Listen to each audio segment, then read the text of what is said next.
turi mu ukwezi kwa kane, ni ukwezi kw'intsinzi ku mpemu mbi zituburagiza kugira ngo ntitubashe gukura cyane.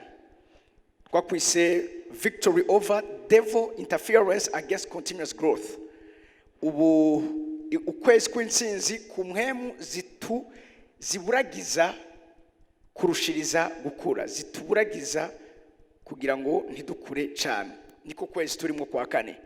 Inyigisho turiko turavuga muri uku kwezi ni inyigisho aho turiko n'uyu munsi ibyo ngiye gukora, turiko expose, turiko turagaragaza, turiko turahishura intege nke za Satani, turiko turakwereka ukungene ushobora kubaho kuva itariki 1 gushika itariki 30 uri kuratsinda Satani, uri kurakura cyane, uri kuratera intambuko zo gushika mu bikomeye. Numva amen yanyu muri kino kibanza.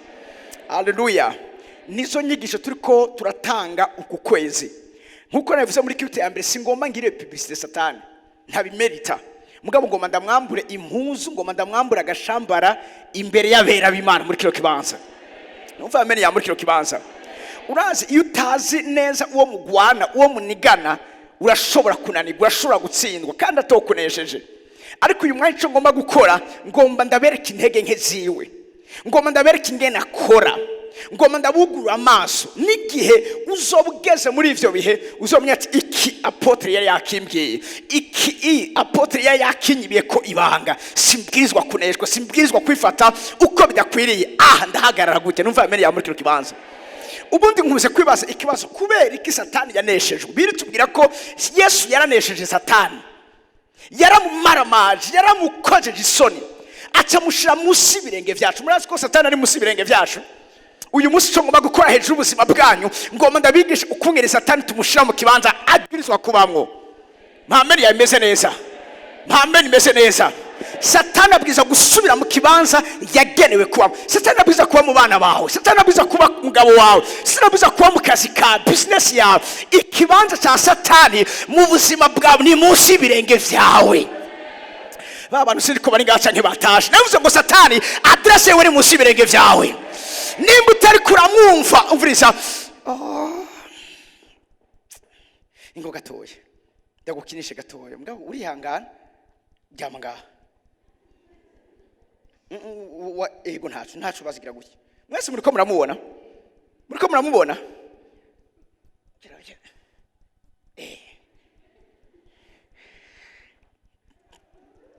Imana shimwe. Iniyo position nkeneye kubashiramwo.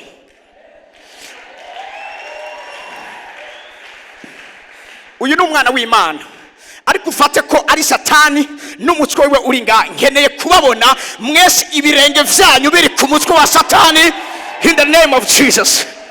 Mpameri ya muri kyo kibanza. Haleluya. Niho yagenewe kuba. Let's put the devil. Yosubira mu kibanza cyacu tiyandi. Urakoze mukomera amashimeshi. Mu kibanza yagenewe kubamo. Nibande biteguye gushira ukuguru kwabo ku mutwe wa Satani. Avzi utati uzahe ariko aravzura umutwe.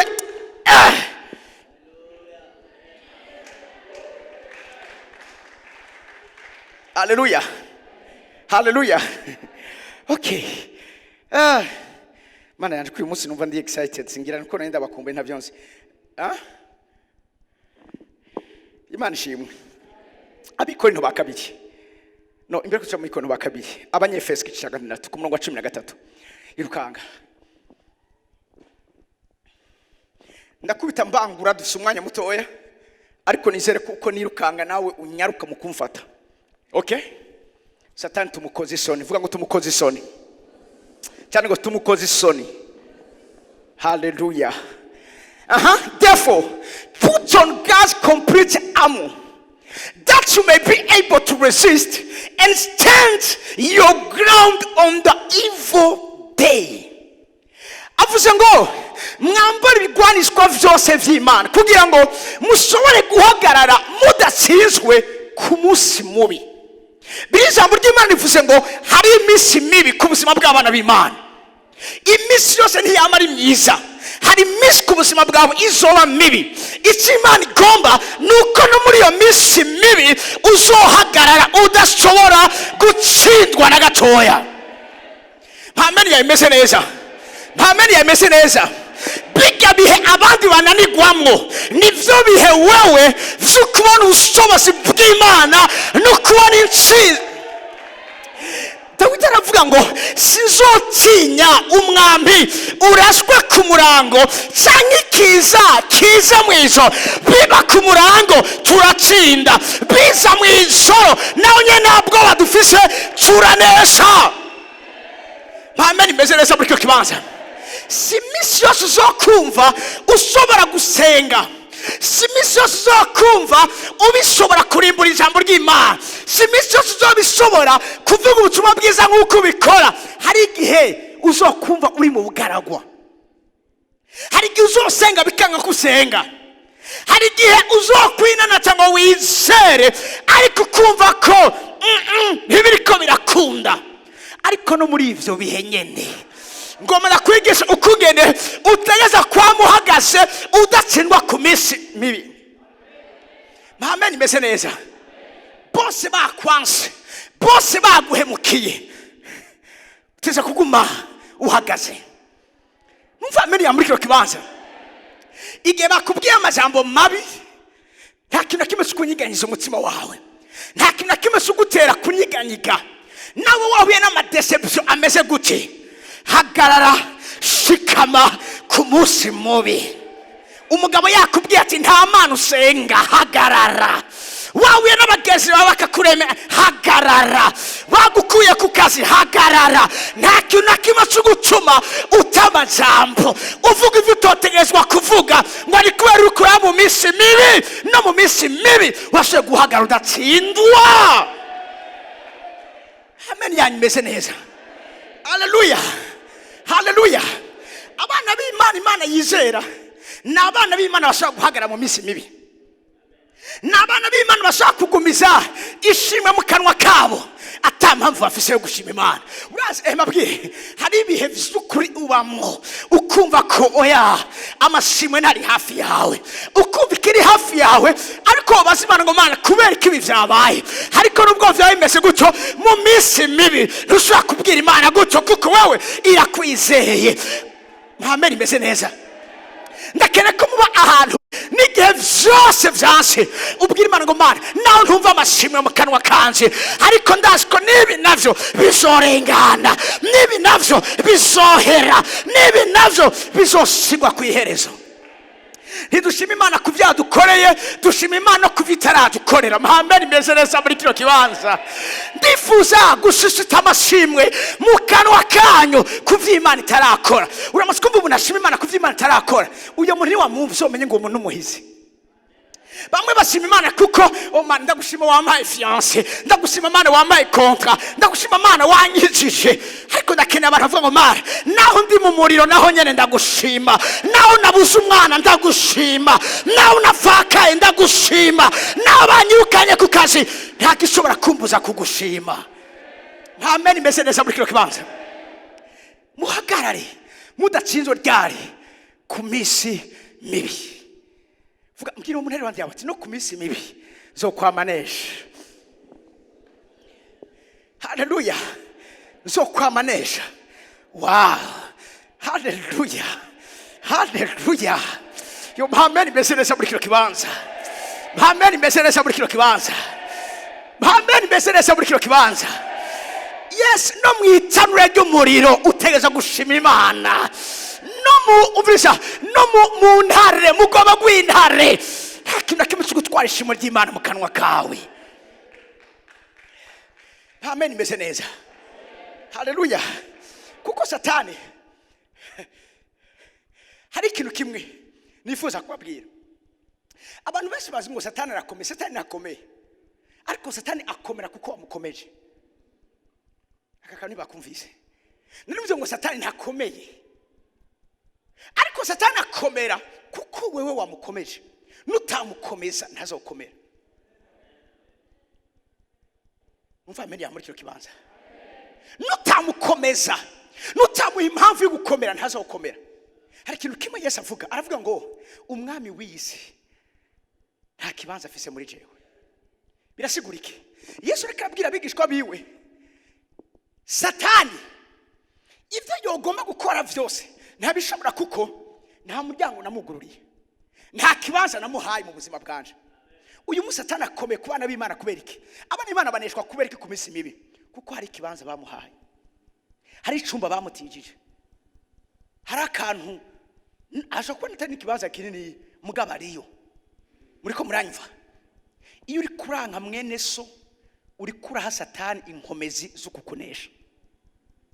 Iyo uri kurakritika abandi amasukse y'abandi kora ko we bitaracamo, iyo abandi bibakundiye menya ngo uzokurikira ni wewe. Amen. Imeze neza. Amen. Imeze neza. Iyo ugiye muri CRDP mwese muragenda mukarotira kayaga papuro, hama mukarindira kama nimeho, mugase mugenda mukicara, hama baraza barabahamagara bakavuga nimeho 31, nimburi nimero 40, nimero 31 akagenda, uramenya ngo hasashibira nimero 32. Uko babahamagara abandi nivyo bo bariko baza kuronka ivyabo, ariko uko bagenda nawe umenya ngo ndiko ndegegwa imbere nazigero cyane kigo bagihamagagwe. Oh my goodness. Nimba abandi bagiriwe neza menya ngo kwirisi niba ukurikira niba uzosubira. Bameni yani muri kiyo kibanza reka kugira amasara abandi bariko baragirirwa neza. Iyo bagiriye isari mu yandi mazamu ni nkuko utabuye iyo nimeho yiwawe uzosubira kuza gutora iyindi, uzocutubura. Muriko muranyumva? Muriko muranyumva? Muriko muranyumva?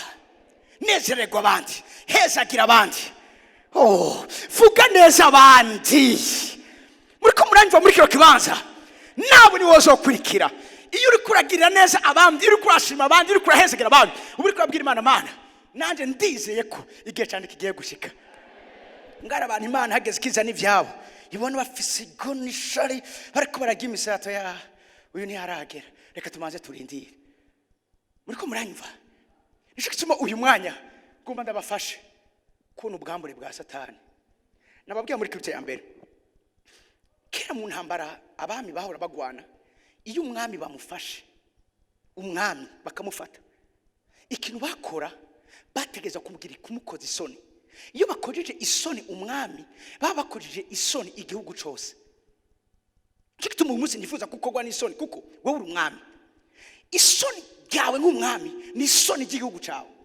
Bivuga ngo ukugira umuntu umwe nikishaka kugira ihanga, cyangwa kugira ihanga nikishaka kugira umuntu umwe. Bisobanura ngo umuntu umwe Imana imubona nk'ihanga.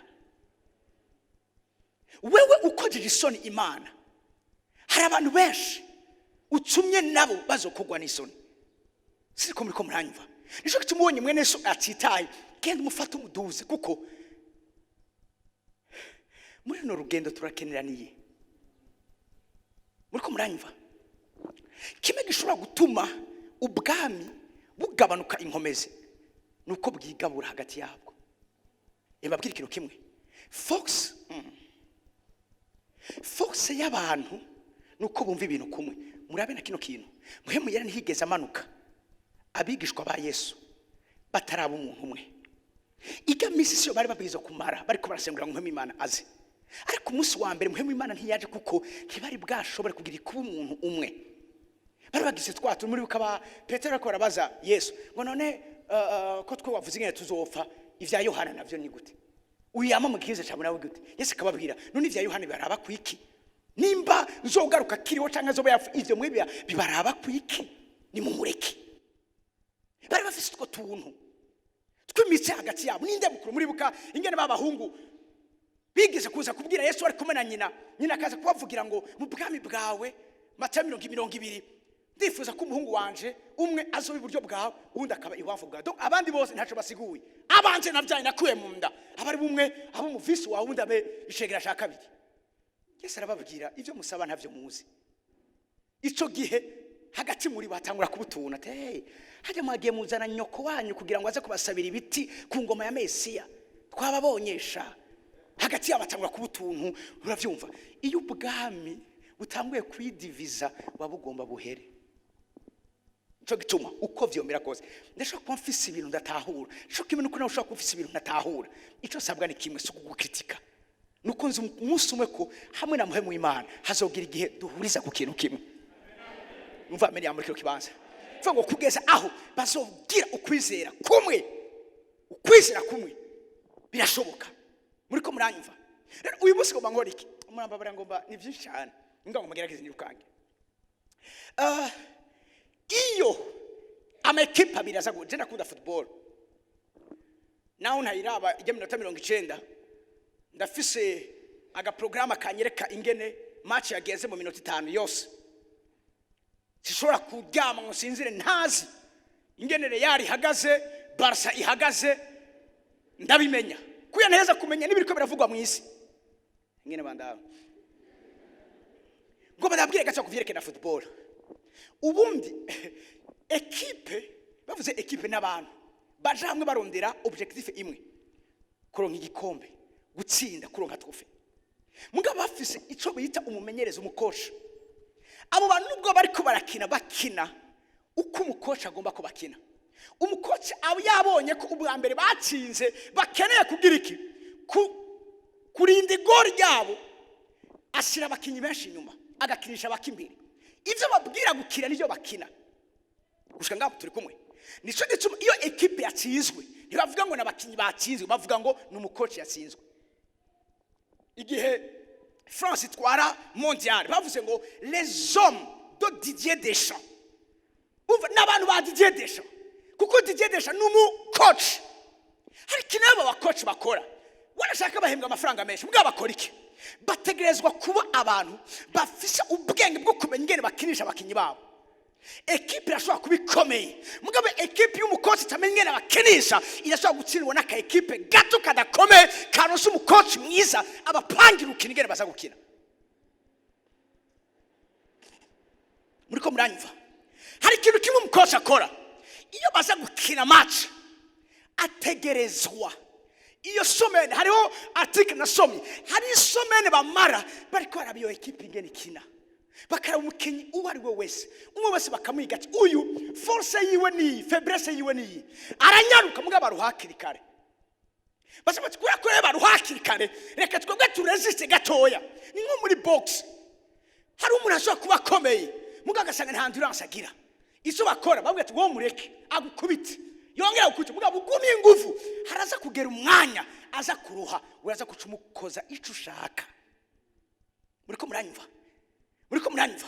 Ni kuvuga ngo ukeneye gutsinda, ukeneye kunesha, ilifo kugira igicapo cy'urukino, ilifo kumenya abo muza kugwana. Nabwiye nta satani ngomba ngire publicity, mugabo satani ngomba ndamu expose imbere yayo, ndabereka intege nke ziwe, ndabereka ingene akora. Itambe nakibabwiye satani ntakomeye, akomera kuko amukomeje. Ni wanka akomera azokwamara umunyantege nke, ntazokwigira gushobora n'umunsi n'umwe. Muriko muranyumva? Icya kabiri, satani ashobora kugufata ku nguvu kugukoresha icyaha. Satani ashobora ngo yankoreshe icyaha, satani nta cyaha ashobora kugukoresha. He cannot force you to sin. Isakora arakubesha, akoresha amayeri yiwe. Tuza kwivuga mwanya uri imbere. Hari ikintu bita mu cyongereza maneuver, mu gifaransa ni maneuver. Hari ukuna technique muri karagerageza Yesu. Ijambo ry'Imana rivuga ngo abonye atamushoboye abaramuretse akanya gato. Ntiyamuretse. Nikigeragezo uzohura naco cyangwa ibigeragezo uzocamwo, umenye neza ngo isugisohose hari kindi uzohura naco. Muriko muranyumva? Muriko muranyumva? Tuzoheza kugeragezwa tuduze mu ijuru. Mu ijuru vema nakigeragezo kiri. Mugatukira ngaha muri nosi ibigeragezo bizokwamaho. Kandi babwire ikintu kimwe, urabera amayeri ya satani. Satani aza kukwereka ko urukino rwaheze, aza kukwereka ko abirangije. Aho niho kenshi abantu b'Imana bafatira akabateza ibyago. Hari inkuru y'umwami yitwa Ben Hadad, basha tuyisome.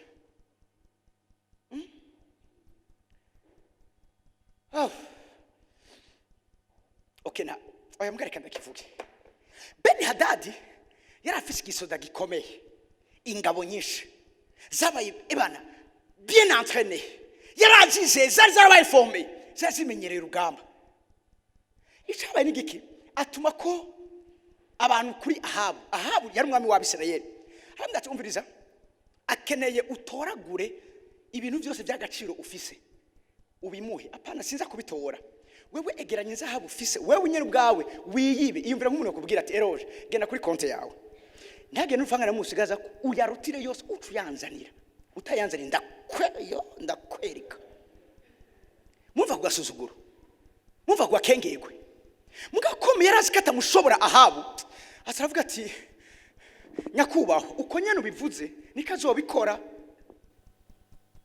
yumvise ko hari umunyantege nke bashaka babwira ikintu kimwe kizira kizizo kwerekana intege nke zanyu muriko muranyumva umunsi umwe abantu barambaza n'agapote we byose byama bimeze neza nta bihe bigukomera mu buzima ntabwo ni navyo vyinshi ureko tugira tubibona n'umunsi n'umwe hamwe mwobibona noba nananiwe abana banje babone faiblesse zanje no babone ko oya ndananiwe oya n'umugore wanje sinayimwereka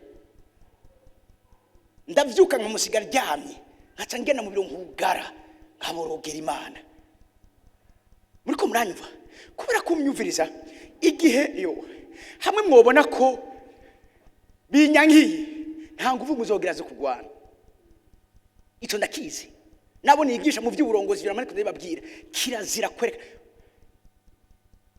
umunsi umwe navuganye Imana guhezagiye navuganye n'umumama yapfaka yakiri muto afise abana bakiri bato hama vraiment nukuri vyaramufrafye gose kuko sinzi yumvira kufaka rugifise imyaka 200 na afise utwana tubiri dutoya cyo umunsi umwe duhura amasengesho turiko turasenga Imana inyereka ikintu c'igikono kinini cuzuye amazi mbwa nkabona imariguma rigwamo ndabaza Mana ibintu gerese ni biki Imana irambwira ngo aya namarira yujya mu mama Imana irambwira ngo yamari kararira ijoro n'umurango Imana irambwira ngo haguruka ugenda umufasha ndagenda harimo nafise imyaka 17 ico gihe ndagenda ndamubwira nti nari nshaka umuzo mu mwanya tuvugana turaganira mugabo sinagiye ivyo ndamuganiriza ndambwira ni jewe cyatumye ndakurondera nagize iyerekwa Imana yanyeretse hari igikono kinini yacuzuyemo amosozi wawe ndamubaza ni giki kikuriza ni giki kintu cakubabaje ni giki gutuma misoso wa muri kurarira ako kanya nk'ibimubwira atarakoma indura raturika asubira kurira ndavuga Mana yanje n'ubonda bigenza gute inyuma yaho nta kina koze ico naciye nkora nari nkiri muto mu gikorwa c'Imana nanje naciye ndamufasha nanje ca ndarira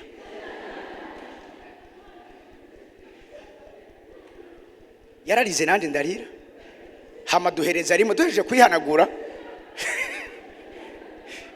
cya turagaruka rero kuganira atarambwira kuva umugabo wanje apfuye nta munsi n'umwe ndahagarika kurira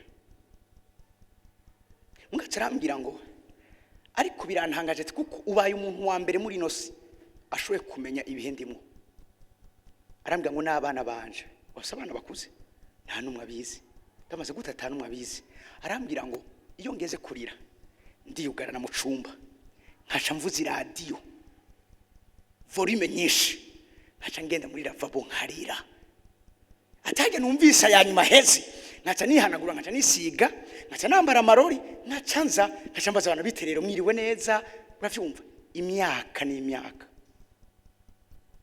kame mu muntu yaramenye ingene avyifatamo kuko urazi umwana yamari karabona amarira y'umuvyeyi wiwe birica umwana y'umukomeza siriko muriko muranyumva namwe nagomba ndabwire kino kintu kiziririzwe kuja kuririra abantu uriya nimiburiwe n'umuvyeyi wawe imhemu cyangwa umukozi w'Imana nawe Imana ikurongoye naye handi nguri hegasha uri rugawe je naragowe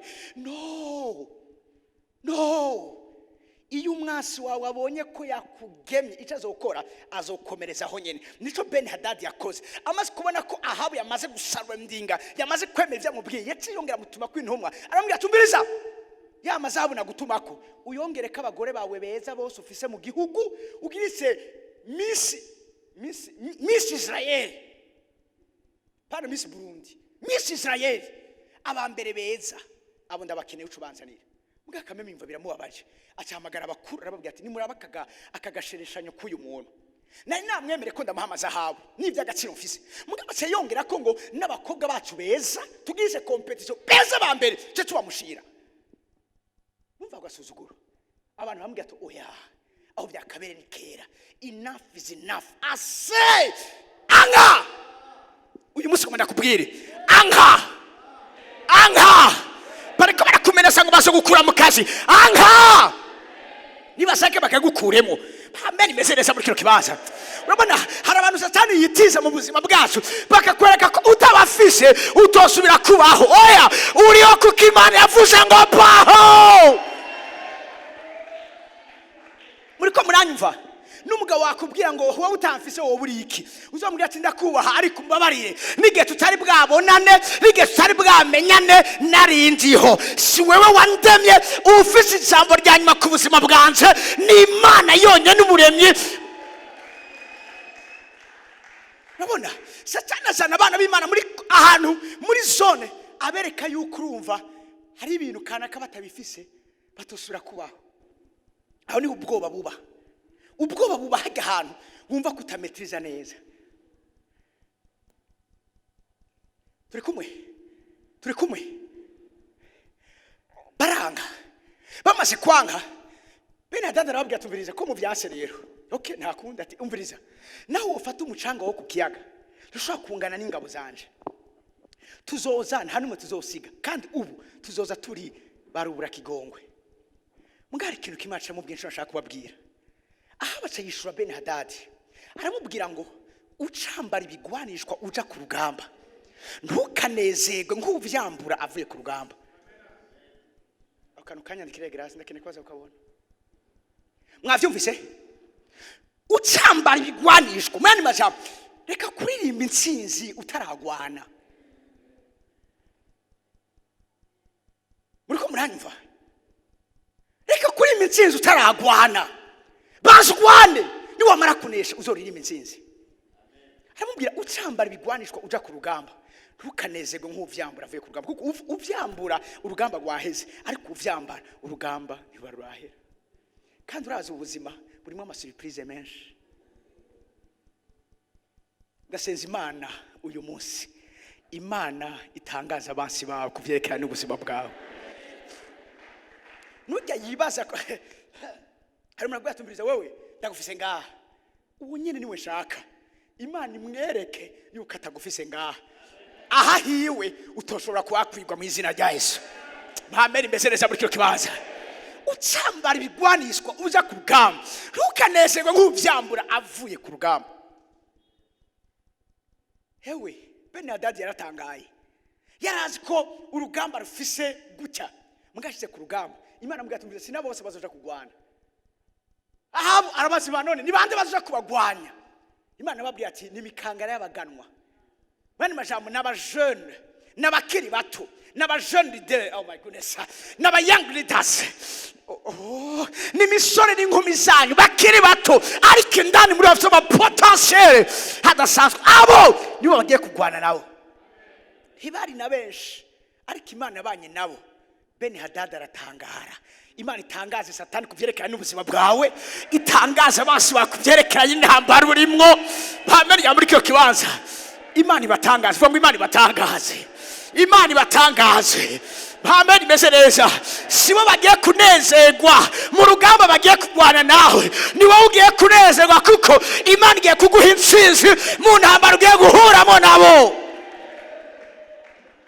Rero satani akagomba kwereka abana b'Imana byarangiye mwabajene mukiri bato nawe ushitse uyu munsi aha utariyanduza urugamba ntirurahera. Kandi aravuga ngo chevre namara kurongora ngo yabizo biheze infidelity oya niki uzoba warongoye kutarava mu isi cunga biravuga ngo wewe wibwira kuhagaze ni wiyubare ntugwe kuko abagwa yagwarega abantu bagwe hagwa abantu bahagaze mugabo bagwa kubera ko bemeye inyuma cya satani cyo kubabwira ngo urahagaze naco woba je manage oya turava mu rugamba turi kurambura ibigwanishwa ahubwo uri kuravyambara kugira uje ku rugamba. Uru n'urufunguruzo ruzobashoboza igihe cyose kwama muhagaze mudatsindwa ku minsi mibi. Mwavyumvise? Satani azokoresha icyaha ngo agufashe kuguvuga ngo koreka icyaha. Icyo akora azoza kuganirize, azoza guhende, hamuko umutega amatwi uzogera ahantu agutera envie yo gushaka kubikora, yo gukora icyaha. Ubundi ntazo kigukoresha, azogutuma ushaka kugikora. Hama iyo utabaye maso usanga wagikoze. Ushanga turi kumwe? Ngaha biratahuritse? Bien. Ivyo twabejeje. Ntawe navuze ngo dusoma. Hey. Okay, so biraga tuyabikono ba kabiri 11:14. Twihuta. Abikono ba kabiri 11:14. Abikono ba kabiri 11:14. Urupapuro rw'amajana 209. Kandi ivyo ntibitangaza kuko na Satani yigira umumarayika w'umuco. Ivyo ntibitangaza. Na Satan yigira umumarayika w'umuco. But I'm not surprised. Even Satan disguises himself as an angel of light. Haraba kino kintu. Aridegiza. Yigira. Umuntu yigira ntabari. Baba ntibavyumvise. Satan arigira ariko si cyari. Arigira akakomeye mugabo ntakomeye. Arigira akari umunyabwenge ariko nta bwenge agira. Nikijuju cyanyuma kibaho. Arigira ngo yigira umumarayika w'umuco, arigira umunyakuri ariko nta kuri kuri muri we. Usomye Yohana 8:44 havuga ngo werekera yamye ari mubeshi niwe se w'ibinyoma, namwe muri abana biwe. Niko Yesu yavuze. Sasa nta kuri kuri muri we. Okay, reka ndaba cishe mu kantu gakuru. Mu misi heze umuntu umwe umukozi w'Imana nzi mu ishengero kanaka navuze arantelefona. Arambwira please apotre. Jewe ndafise ikibazo kandi nkeneye kunsengera ukambwica Imana kubwiye. Ahandi hantu abana b'Imana bananirwa. Ko Satani yo kumvisha yuko wewe usenze Imana itokumva ngo ikwishure, ariko yishura apotre, kishura pasteur, kishura diacre, kishura evangeliste. Ico ni kinyoma. Jewe nivyo namandi kundabigisha uko Imana ivugana nani, uko ingirira ubuntu nkavugana nayo, niko nawe ushe kugira ubuntu ukavugana nayo. Nico gituma tutabigisha idini rikoreka ko hari abantu, hariho clergy hariya, hari abantu. Oya, nta muntu w'igitangaza n'umwe ahari. Imana yonyene yari gitangaza. Seulement, je gituma ndiko nakubwira ibi nuko nagutanze kubimenya. Mugabo ni waba umwigishwa mwiza ushobora kuzomenya ibirenze ibyo jewe nzi ukigisha abakomeye kushabo jewe nigishije. Muri ko munanyumva arambwira jewe naho no senga sino kwizera ivyo Imana yombwira, ariko we apote sengera umva ari cimana zo bayakubwiye. Ndamaze wagise kibazo ki arambwira ati je nahuye n'umuntu ambwira ko pastor wanje ari umuframaso, ari umufrimason, kwinyenyeri yanje yayinyivye, arico gituma ndandaza mpomba, arico gituma nkora mpomba. Ati kandi niko bimeze, ati kuva nitwa uko nitwa sinari bwigere mpomba nkuko ndiko ndahomba, sinaje sinahuri biko birambako. Ati mugabo arambwiye ko ni pastor wanje yabikoze. Ati rero numva ntagishaka kuja mu ishengero, atumva yambwiye n'ibintu byinshi abantu bandoga dusengana sinabihaririye. Umviriza mu nzu y'Imana haraba habarozi. Mugano none mu nzu y'Imana hari abarozi, uzoshunga ishengero. Abarozi si twebwe kubahunga, nibo bo kuduhunga mu izina rya Yesu. Narivuze ngo abarozi si wowe kubahunga, nibo bo kuguhunga. Nimba bari mu ishengero birukane. Ningo umuntu hari mu bwato gacuvuga ngo sinyere imifunda, sinyere amafari. Warusika imifunda ari muri bimwe bituma ubwato bwegegwa imbere. Umva menya yameze neza. Haleluya. Harambwira ngo sengera numva Imana imbwira mbabimenye ku pastor wanje ari mu Freemason. Hari abantu rero ubundi nari mfise inyishuri direct ashaka kumubwiraho, mugabo hari igihe ushaka kubwira ikintu umuntu ntakizera. Nabateye inkuru mu gatondo haraza umuntu ambwira ibibazo kandi vraiment afise ibibazo bikomeye. Harambwira ngo hari n'umuntu reka kuvuga ngo uravyumva ko bikomeye akabigutsindagira ngo ariko uravyumva ko bidasanzwe. Ati nawe vuga ishukuri. Hari wambwiye ngo hari umuntu hari bwigere wakira ngo akubwira ingorane nk'izi ngo nakubwira. none ko ndi umukozi w'Imana, Imana amaye ubwenge, sinovuga ngo ego barahari, oya no kuba ndakuvunya umutima, cyakubwira ni ukuri ubaye wa mbere kuko urumva ari kubibona. Ngari umuntu akubwira ibintu kavuga ati yaba yarazomeje kuvugana nawe turi kumwe, ndaraba kumuyinyishije direct, ndavuga ntoye nacu basi ko mufashe voyage kandi ngiye gusenga mubuga nta kindi kinjanye, singiye gukora ibikorane, ngiye gusenga, nzogusenga ngo ndagusabye ngo uzozumbwira ico Imana akubwiye, ni nta kibazo. Maze gushika telefone ndayitegereza, mwana bana ntiharagira ko mvugana nawe, aravyumva aranyandikira apote kutanyitaba, ndayiraba ntinzo kwishura hanyuma ivyawe nibe birarindira gatoya, uravyumva. Nyuma yaho ndamwantumiriza, ubu ndaza kukubwira, ndaza kugutelefona nakubwira ivy'Imana ambwiye. Ndamwantumiriza, manzi umbwire gatoya, ninde yakubwiye ajya amajambo ko pastor wawe ari umufrimason? Arambira ngo urumva n'umudamu w'umugenzi. Okay, yabikubwiye ni Imana yimubwiye, vyagenze gutegura bikubwiye. Arambira ngo urumva ngo afise abamarayika biwe babimubwiye. Umva biri très intéressant, abamarayika biwe ni abamarayika bameze gute? Arambwira ngo urumva ngo n'umuyisilamu kazi, ngo rero ngo burya ngo arangwa abo bita amajini na madayimoni mabi najya gateza ivyago, ngo mugabo hariho amajini meza, ngo ayo majini meza niyo atuma abantu bambererwa neza, niyo ashaka kuguha umugisha, agashaka gutuma wunguka, akakuzanira abakiriya ukadandaza, ugaheza ivyawe imbere y'abandi. Ati rero abo nibo baje barambwira, banyibira amabanga y'ibiriko birakubako. Naho none wamwishuye gute konzo kijiju kandi umukozi Imana? Ngurane namubwiye ati none abamarayika bawe nanje boza bakabimbwira. Arambwira ati urabishaka? Ati ndaguhe rendezvous yabo. Ati yego ndabishaka, ngo nanje banyibaririre. Ariko basha uri kwarondera kuvugana na Satani, uri kwarondera kuvugana na Satani. Ninga abantu barakora deliverance, wavuye witwa nde, ukorana nande, umaze igihe ntibikene kugira ama investigation kuri Satani. Satani hitumuye ikiganiro icyo ukora. Yesu avuze ngo eraba ndabaye bashobora bwo kwirukana, wewe genda wirukane. Muriko muranyumva? Turiko turugura ishengero mu Gasikebuye, hari umwana yafashwe n'imuhemu mbi, hamizo daimoni vraiment we vraiment zari zagerageje kwihagararako, abariko barazirukana zirababwira bavuze mu izina rya Yesu, ziva mu izina rya Yesu, genda namwe nimugende.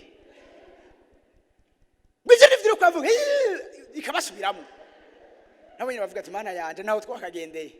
Hamakome twadufise benshi abona ko ndasengera biratungana, hamanza kuri uwo nawe nyine bikigoranye. Ndageze arumva umwarambye tapote ko ndakubwiye, ndakwibira akabanga nturuhira ubusa. Ati zivuze ngo naho raragira gute ziva zigiye, cyangwa niko zakubwiye, ziko zavuze ngo ko zarahiye. Cyangwa ni nanje henda kurahiye zakubeshe, weguma nga urayeko mu mwanya zitazoba zagiye. Gute wizeye ibyo Satani ari karavuga? Satani yigira ariko si cyari arigira akakomeye, ariko ni cyane mu cyintege kiri nyuma y'ivyaremwe by'intege nke byose. Numva amene yabara Imana muri kino kibanza. Hanyuma mbwiye ngo rero ngo ayo majini ngo abamarayika biwe beze, mwe ntumvyenda kubwikira. None bakubwiye ngo muzobonanira he? Kwambwiye ngo minwi nzogende kwitanganyika ngo tuzaduhurira. Ndavuga uje kubana na Satani ngo mubaze ko ivyo yavuze ngo ari ukuri.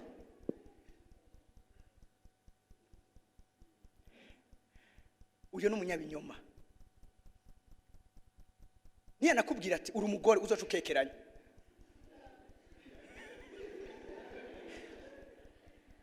Mwavyumvise? Akakubwira ati witwa Kanyange kandi uzoca ukekeranya. Ari Satani abivuze uzoca ukekeranya. Muriko muranyumva? Inyuma y'aho ndamwe numviriza, umufrimason nuyo mwaganiriye. Ndiko ndasenga Imana yanyeretse agukura mu ishengero urimo, akudekonekta n'isoko y'umugisha wawe muri iryo shengero. Genda wahe pastor wawe, genda umusengere. Ngumva ngo sigana naza ngo dusengere, ngo ngaca mwepesha umutwe kura nta mutransferemo. None ko bamaze kumubwira ko ari umufrimason. Cyangwa ni umviriza, Imana yanyeretse uva muri iryo shengero atari ishengero sura kwinjiramo, ahubwo icyo ashaka no kukwinjiza mu idini ryewe. acambwira ati sha nukuri ndemeje ko ari Imana avuganye nawe atari ivyumviro vy'iwawe. Ati kuko nari nashishwe, ati n'impuzu z'abayisilamu nari nahejeje kuzigura. Ati nukuri no mu ishengero ryawe ntaryo nojemo, naringiye kuva mu ishengero nta rindi nosubiyemo. Ati Imana ntiyakubeshe nogiye mu bayisilamu. Uko niko shetani akora, arigira ariko si cari. Bivuze ngo yigira, he disguises himself as an angel of light. Mugabo sumu marika umuco arigira. Numva amenya muri kino kibanza, numva amenya muri kino kibanza. Hari n'abantu bisongo n'abantu b'abakozi b'Imana nabo nyene urumva nyene satani yitiza ngo bariko baravugishwa, mugabo akaba aba porte parole ba satani. N'egisquatter inkuru umumama akora muri poste, ubu ni pastor Imana ishimwe, kandi byose nari mubwiye. Baramuroze agira umubiri nk'uw'igikere, ari ahantu ari ngo ngaha twese twaba twifutse ku mazuru. Bashaka bamutandukanye n'umugabo, hamanye numva amwicisha agahinda. Mani musika agahinda kica, agahinda karica, agahinda karagwaza. Hari menshi bagwaye ingwara atari kubera karizo ngwara bagwaye, ariko kubera agahinda bafise. Abantu Imana ishimwe ko bagiye kuza tukabuturura, hama tukabavura, tukabasomora, hama bagasura akagira ubuzima bagakora Imana mu izina rya Yesu. Numva amenya muri cyo kibanza. Uyo mu mama agenda hano mu ruziba mu cumba c'amasengesho, yarasigaye yagenda yitanditse abonekesha gusa amazuru n'amaso, kubera umubiri wose wari umeze nk'igikere anuka. Reba bwire ko naramubonye naramwasi twari kumwe hafi. Akese mu cumba c'amasengesho yarafise imishatsi y'idefrize. Bacha mubwira ngo wewe ngo naho uraragira gute, ngo Imana ngo yaragukweka amaboko gutyo nyene. Bacha mubwira ngo ubuntu bw'Imana bwarakuvuye ko, genda urindire gupfa kandi uzopfa nabi. Rero umugenzi wiwe araza arabimbira ati bazesha ngene bambwira nisa jewe ingene meze. Papa sawo nami ndabibwira, hari ibintu nkora atari kurakora nashaka kubikora. Mbwa mu buzima Jesse n'ingene Imana yangize, ndanga umuntu barenganya, ndanga umuntu bifatira. Nukuri uwo muri sinavuga ngo ndamusengera kugira ngo atabagwe gusa, ego nivyo nabishaka. Mugabo icari kiri imbere nagomba gupuva abo bantu ko bamubesha, nagomba kubapuva katari abantu b'Imana. Ijambo ry'Imana imbira muri Yesaya 54 ku ngo 10 ngo isezerano ryanje ry'amahoro ntizo kwigera rikugwa kuri wewe. Ariko we bamubwiye ngo ubuntu bw'Imana bwaramuvuye ko. No, nta buntu bw'Imana ushaka kuvako. Ubuntu bw'Imana bwavuye kuri satani gusa n'abadayimoni bakorowe. Tadufata imisi 3 tuja mu cumba turasenga. Ndamwe Imana imbwiye ko ku munsi wa gatatu uzofise umubiri nkuru yoya. Yari umudamu w'inzobe, sine mu ngambo nafise inzobe nyine. Ndaba nafise inzobe nyine. Ego vrem. Eshuyo vrem. Uravyumva? Ndamwe mu minsi mikeya, mu nyuma y'imisi 3 uzofise umubiri nkuru yoya. Sindababesha. Hari igihe uvuga ikintu kana ko umuntu atashizeye. Ndayimubwiye nabona katavyizeye. Kumusugira gatatu exactement. Yanzobe yiwe yari tangwe kuza habona. Arasura aramera neza. Ndamubwira nti inyuma y'ikigeragezo wewe Imana nyerese uri umungere. Mu mwaka uheze yandungikiye invitation ambwira ngo bimwe Imana yakubwira vyashitse. Ubu ni pastor. None boreka kwabesha gute ubundi nawe araze ngo ari mu cuma c'amasengesho. Imana irakwemeye. Imana irakwemeye. Abandi ngo wewe Imana yakuzinusha. Nuya muntu. Citu barabana nababwiye muri kirutse ya mbere. Harabana Imana yarambeshe. Imana yasezerana ibi. Ubiriza nukuri ndakurahiye nta Mana ishobora kukubesha. Ikizokwereka kari Imana nuko izobibona vyabaye. Ariko nibitaba genda ufatane mu mashati n'ujya muntu yabikubwiye kuko Imana ni muyireke ibinyakuri. Abantu bonyere abari bababiye abanyabinyoma. Muho murongo abaroma gatatu ku murongo wa 4. Nico gituma babifatira nta jambo ry'Imana besha abana b'Imana baza. Umuvugisho weza kubwira ibinyuranye n'ijambo ry'Imana rivuga, si umuvugishwa avuye ku Mana. Muri ko muranyumva nashaka teteri hari abazi kubigirasha agatebe cyangwa akagatamba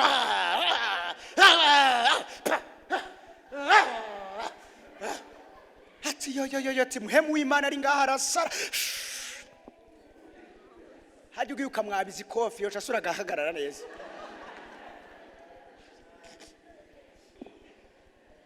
Yes. somera ngo ngwiki Abaroma igice cya 3 umurongo wa 4 aravuga ngo biragahera ariko Imana iboneka ko ari nyakuri niyo umuntu wese yoba ari umubeshi. Mwabyumvise suramo kandi biragahera ariko Imana iboneka ko ari nyakuri. Imana niboneke kandi vuga ngo Imana ni nyakuri cyane rwose uti Imana ni nyakuri. Icyo yavuze ku buzima bwanje izogikora bisubiremo. Icyo yasezeraniye nzokibona. Aho yavuze ko nzoshika nzohashika. Ni nyakuri. Ivuze irashitsa. Mureke Imana ibe nyakuri ariko abantu basake babesha. Naje nkakubwira ikintu nikibe ntuzoje gutongana n'Imana uzoze ufate amashati jewe kuko nzoba nabeshe Imana. Imana ivuze ikintu nagishitsa. No let God be true. Reka Imana ibe nyakuri. Nakomeza kubwira ngo Imana ni nyakuri ku buzima bwawe. Imana ni nyakuri ku buzima bwawe. Naho byoteba birivuga ngo ubirorere wihangane kuko ari nyakuri. Hizobitevya hizobura kubishikana hizobura kubishitsa pameni ya muri cyo kibanza. Reka Imana ibe nyakuri naho abantu bose bo bababesha. Mva ameni ya muri cyo kibanza. Haleluya.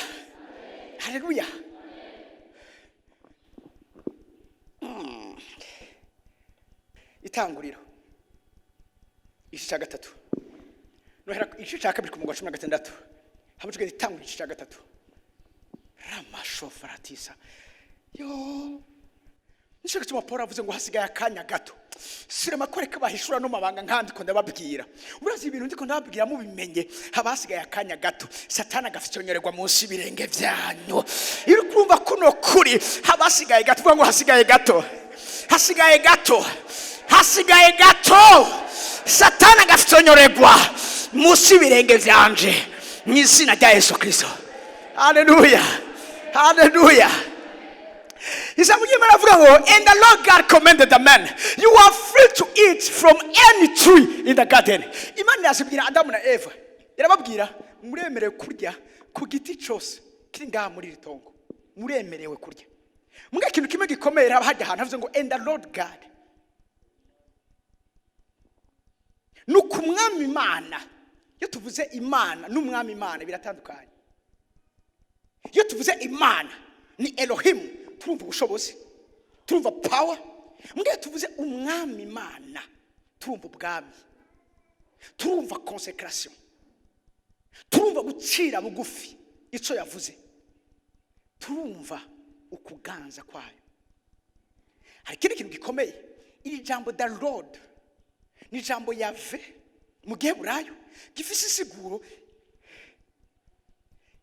Imana y'isezerano. Yavuze Jehova ni Imana ishitse isezerano ni Imana irindi isezerano. Uriko muravyumva ni kuvuga ngo iyo tuvuze ngo umwami Imana turumva ko turi mu isezerano. Nico gituma iyo twizera Yesu tumwizera nk'umwami n'umukiza apara gusa nk'Imana nk'umwami n'umukiza. Hari kintu gikomeye genda Itanguriro 3 ku murongo wa mbere. Itanguriro 3 ku murongo wa mbere. Itanguriro 3 umurongo wa mbere. Inzoka yarusha ubugunge ibikoko byose byo mu ishamba Uhoraho Imana yaremye. Ibaza uwo mugore iti mbega ni ivy'ukuri koko yuko Imana yavuze ngo ntimurye. Tukiringa mwumva Satani yacishije mu kanwa ngo umwami Imana. Satani yacishije mu kanwa Imana. Mugabo hari yatubwiye ngo umwami Imana. Satani mugabwiye Eva ngo ni koko Imana. Ano hari umutego wa mbere wiwe. Satani ntakangwa no kuza gusenga muri siyeje. Ariko Satani akangwa n'ubusabane n'ubucuti n'imigendanire ufitaniye n'Imana ya siyeje. Kuva ngo cyane musiyeje ivyo ni umukanga, ariko ufise iki uri mu isezerano nayo ufitaniye ubucuti nayo. Mbabwire, Imana atasezerano ni dini. Satani ngari ka presenta Eva Imana y'idini. Cyatuma Imana y'idini si Imana itanga itegeko, si Imana ivuga nk'umwami. Cyo gituma hajya ngo ni koko Imana yavuze. Mu idini harimo n'ibintu biri superficiel, n'ibintu byo hejuru. Mu idini ni ibintu byo kugaragaza ko impression Imana. Ariko ikintu Imana igomba izi neza ko tukihagazemo neza tunesha Satani nuko duhagarara mu isezerano, nuko tumenye neza ko mbabwire hari kitugera. Muriko muranyumva? Hajya kuye ko umwami yarakuye muri Eva icimana ya depoje muri we nk'icagezwe. Cyo gituma ari atubwiye ngo and the Lord God commanded, yari tegeko, c'était une obligation, yari itegeko, loi, commandement. Mugabo ngaha Satani atangwe kubidiriwa. Ni koko Imana yavuze ngo raba kino kintu. Nawe yaje mubwira ngo ntimukajya ku giti na kimwe. Imana ambwiye ngo you are free to eat from any tree of the garden. Muremere kurya, ariko sana ahereye kubabwira ngo ni koko Imana yaranse ko mutagira igiti na kimwe muryako. Uko mumva ka trick. Mbabwira ikintu kimwe. Nimba ukeneye guhagarara ugatsinda ku munsi mubi, nukumenya ingene uteramira ubugingo bwawe. Mbabwira ikintu kimwe, aya masengesho usengera ngaha hari igihe atagukiza. Ariko isengesho rigukiza ni rya sengesho usenga uri mu cumba wenyene. Ni rya sengesho usenga uri hasi wenyene. Ni rya sengesho usenga utari kumwe n'umugabo. Ni rya sengesho usenga utari kumwe n'umwana. Ni rya sengesho usenga wewe wenyene. Muriko muranyumva? Nisho gituma ngaha Satani ikintu yari karakora. Satani yashaka yagize Eva umunyedini amukura mu busabane yarafitaniye n'Imana. Iyo ubaye umunyedini biroshe ko Satani akumarumena uko ashaka. Mugabo ni waba umuntu ari mu isezerano, umuntu afitaniye ubucuti bukomeye n'Imana, nta namwe Satani ashobora kuguca. Nisho gituma Yesu yabwiye abigishwe ngo nimusenge kugira ngo ntimugwe mu mosha mabi. Udasenga arashaka kugwa mu mosha mabi, ariko umuntu asenga amaso y'igihe cyose yama abona. Iyo Satani ashobora kuzanana ibyo Satani babwiye n'igihe ari karidegiza aza yigira, aza yifananisha, uramumenya ukavuga ati uyu ni Satani ku buzima bwanje. Kuko Yesu yasenga, Petero amubwiye ngo oya ntuzopfa. Yambwiye ati here nyuma yanje Satani. Yaramenye ko atari Petero avuze, ariko ari Satani avugiye muri Petero. Igituma abana b'Imana bananigwa nta bucuti, nta busabane bukomeye bafitaniye n'Imana yabo. Bari umuntu iruhande yabo uti menyana n'Imana ku giti cyawe.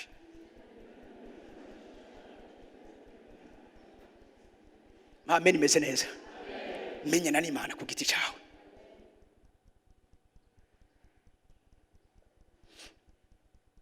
Nabwiye mu gatondo hakaruye tuvuze kwisonsesha. Bamwe mu makozi Imana dukorana, umwe aranyegera ambwira ati nukuri dadi, jewe hari ikintu nashaka kugusaba. Naho nashaka kunsaba iki? Ngo nukuri twarabiravye dusanga ngo twisonzesha igihe kinini cyane kandi biraturusha, ntidusubiye kuba efficace. None tugira iki? Tugire regrade, tugabanye gato. Nisa unkakira ujya mushuzo wa 7 jours tugire true umengo ni confinement bava kuri 7 bakaja kuri 4.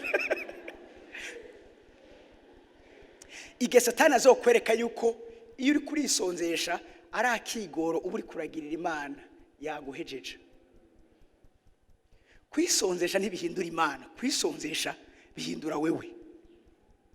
Kwisonzesha bijana umwasi wawe kuri tere atametriza. Haraka nigeze gusoma kuri Facebook je kwa bari kuberekana ukungene inkukuma ishobora kwica inzoka, kandi inzoka nini ikikora irazi kava hejuru igatifata ya nzoka pa igakidugana mu kirere. Ati kintu cyambere ikora ijana muri zone itametriza. Hasi yoshobora kwigwanako ikayiboha amaguru, ikamenya ni simba, ikamenya ni guruka. Mugabo mu kirere nani itametriza. Iduganye nambira idugana kugira ngo yitere panike.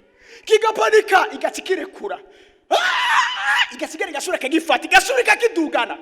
yamaze kuyiperturba mu mutwe ibishoboye no hasi naho bashika hasi igize gutya ikigwa hasi. Kubera iki? Yamaze kugira iki? Kuidestabiliza. Amasengesho kwisonzesha atuma tudestabiliza Satani n'abansi bacu. Harakantu muze kuvuga kwisonzesha ubundi gusenga n'umuriro, ariko iyo wongeyemo kwisonzesha nabwiye babana basha kuvuga ati none ko jewe harigwa n'inzara cyane, none ko jewe ngwaye diabete kandi bambuje kwisonzesha, birashoboka ko wisonzesha abandi baryamye ku gitanda wowe ryama hasi. Uwo muntu ngira hariho nabivuze ngo apote ndashobora kureka kwisonzesha nkareka kurya mugabo nkajyama hasi, ati byo no bishobora. Oya, ndikumvuga kuri ba bantu bagwaye turi kumwe hano uwo mubiri. Kwisonzesha ni nko gushira essence mu muriro. Murazi bica biba iyo ufashe essence ukayisuka mu muriro, umuriro ucuba mwinshi.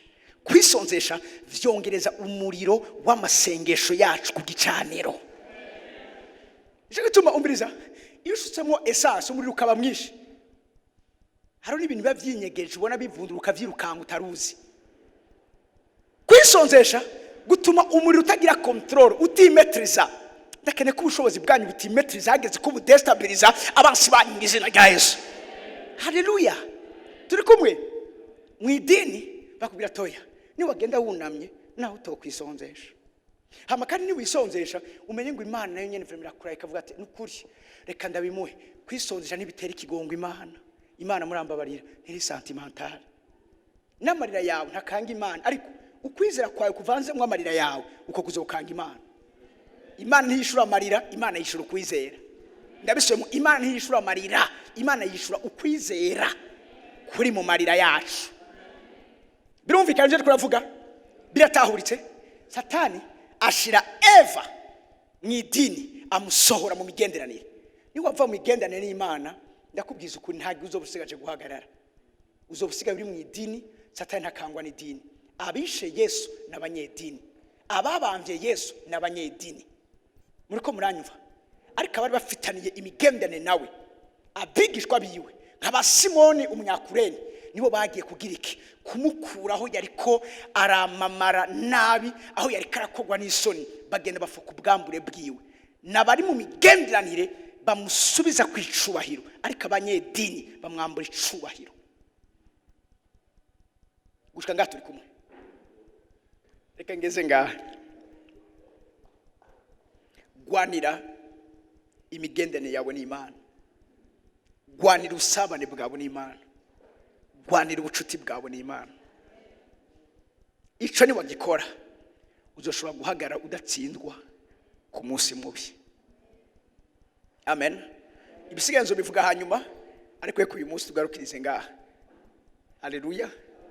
Yesu abahezagire mpabura ku makuru yawe.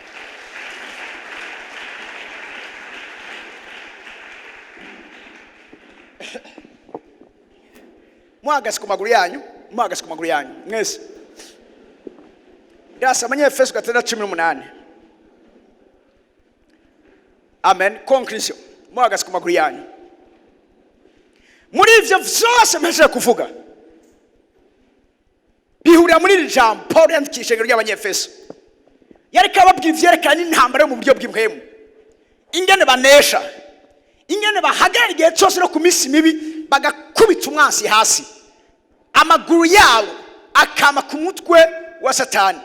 Yababwiye ngo and pray in the spirit on all occasion with all kind of prayers and requests. With this mind be alert and always keep on praying for all the saints. Arababwira ngo nuko musenge uburyo bwose bwo gusenga muri mpemu. Musenga uburyo bwose bwo gusenga. Amen. Imeze neza. Amasengesho Imana igomba ko dusenga si amasengesho y'ubwoko bumwe, n'amasengesho y'ubwoko bwose.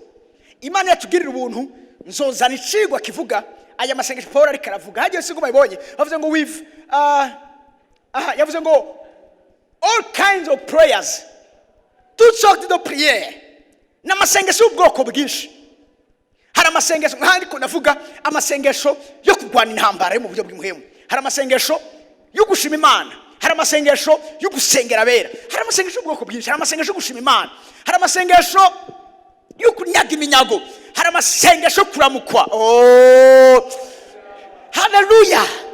Hari uburyo bwinshi bwo gusenga. Tuzora umwanya ukwiga ano masehi yaya masengesho Paul abari karavuga ngaho mwavuze ngo igihe cyose biro umuntu hari ruhande bati igihe cyose usengere muri muhemu, usengere muri muhemu igihe cyose, occasion yi presence imbere yawe, sengera muri muhemu. Nta mwanya ebabwira ikintu kimwe, n'igihe utumva wosenga senga, wumva wosenga senga, senga igihe cyose. Haleluya. Senga igihe cyose. Iyo abana b'Imana badasenga igihe cyose hari ikintu kimwe batakaza sensibility yo kumenya neza yuko igikorwa cyose dukora ngaho minosi kirafise consequence yacu. Ukoze icyiza hari consequence nziza izo gushikira, ukoze ikintu kibi hari consequence mbi izo gushikira. Satani yabwiye Eva aramubwira ngo Imana yarababeshe, nimwajya kuri ico giti muzose mumera nkayo, nimuzopfa. Imana yabwiye nimwakijya muzopfa, Satani ngo nimwakijya ntimuzopfa.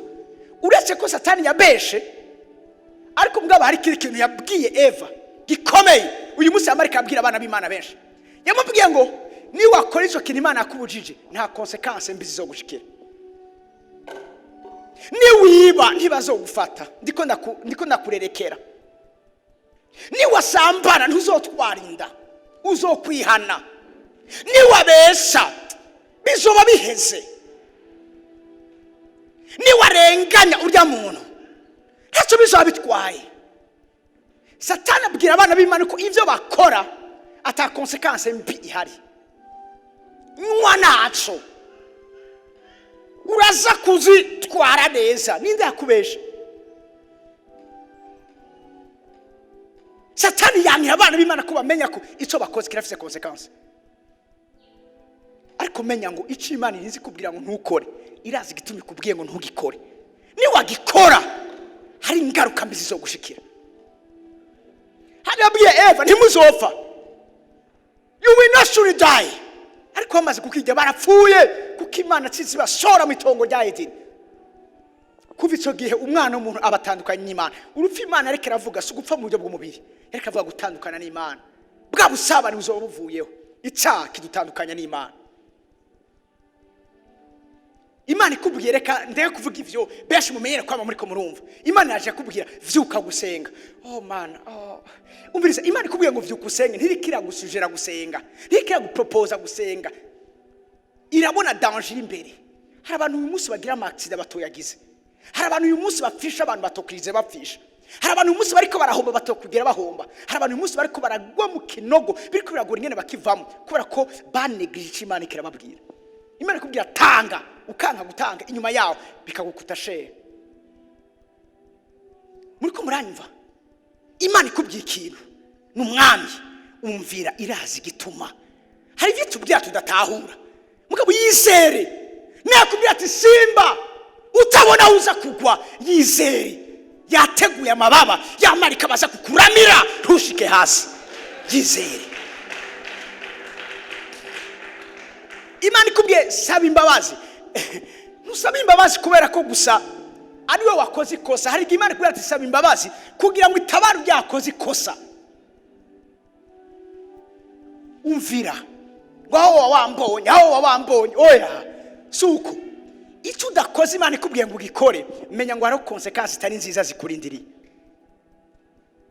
Hamwe uyu munsi abantu bogenda kugura nk'inzoga nk'akaro bakabwira ati iyi nzoga mugabo ituma uzoba umuntu agwaragurika, iyi nzoga izogutuma umera kunuku nta bantu bosoye kunywa inzoga. Mugabo cyo baca bakora kugira ngo ntibahomba, avuga ngo mwigerere cyo bita isi. Itabi barazi ko ryica kubera iki batajyanka ko baririma. Satani yoba yakijijwe nimba vyogenda gutyo. Gusa kubwira ngo wirinde kandi babiguhaye. Barabizi ko umuntu atazoshobora gusupporta. Bene data, Imana itubwiye gukora ikintu twumvire. parce que igihe cyose hari amakonsekansi akurikira igikorwa cyose twakoze.